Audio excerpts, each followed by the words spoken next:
quiet little town there was a house that had been abandoned for many years. Residents of the city said that it was the brownie who expelled the previous owners from there, but no one knew exactly what was happening there. A young family, in love with the architecture of old houses, decided to buy this abandoned house and restore it with their own hands. It was a large and impressive mansion with fancy arches and tall towers. The family, consisting of John, his wife Emma, and their young daughter Allison, hoped that their new home would bring them happiness. But from the very beginning, something seemed strange. During the repair, they heard strange noises and felt a gaze following their every move. At night, Emma often woke up to sounds that came from the darkness. She saw a shadow clutching her baby tightly. Emma couldn't take it anymore. One day, when John left for work, she decided to explore the house to uncover his secret. She started in the basement, where she felt the most restless. The dungeon was gloomy and cold, with light coming only from a narrow window. She heard a rustle and turned around, but saw nothing. Returning to the first floor, Emma heard a distant whisper. She realized that they were whispering about her. The voices sounded distorted and ominous. "He will not leave us. We will not allow," they whispered. Emma got scared and ran out of the house, feeling that every step was being pursued by invisible eyes. She glanced back and saw ghostly silhouettes merging with the darkness. Panic seized her, and she rushed to the stairs, trying to get to the top floor, hoping to find salvation. The stairs creaked under her running, and her breathing became heavier and heavier. When she reached the second floor, the door to Allison's bedroom slammed shut with force, as if someone had blocked it. She screamed her daughter's name, but there was no pounding in her ears, and she decided to enter the room by force. Swinging the door, she found herself in front of a sight that caused her horror. There was no daughter. Her crib was empty, and instead a dark doll with a distorted face and a blood-stained dress lay on the floor. Emma felt that the mystery of this house was connected with the disappearance of her daughter.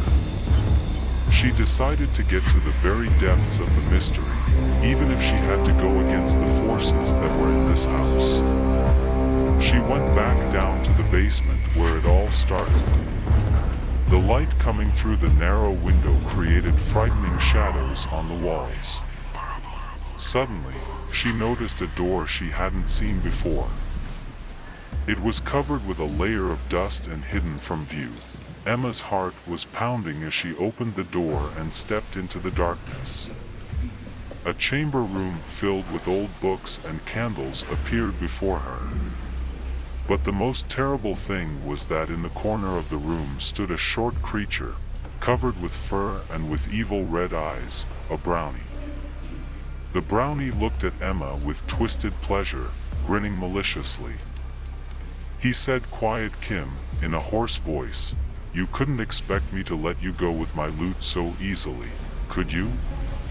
Terror seized Emma, but she gathered all her strength and said in a trembling voice, "Give me my daughter. She is innocent and shouldn't be part of your dark game." The brownie giggled angrily and moved towards Emma, hiding in the darkness. His footsteps became louder and faster, and his evil laughter filled the room. Emma knew that her time was very short. In a last attempt to save her daughter, she reached out to the nearest candle and burned the doll that was lying on the floor. Suddenly, a shrill scream of a brownie was heard in the room, and his figure began to disappear into the air. It was his connection to this house, his source of strength. At that moment, Emma heard faint cries from afar. She found a door leading to a small closed room in the basement. There she found her daughter, but she was pale and weakened. The ambulance arrived shortly after, and the doctors did everything possible to bring Allison back to life. Emma stayed with her, never forgetting the lesson she learned from this house of horrors.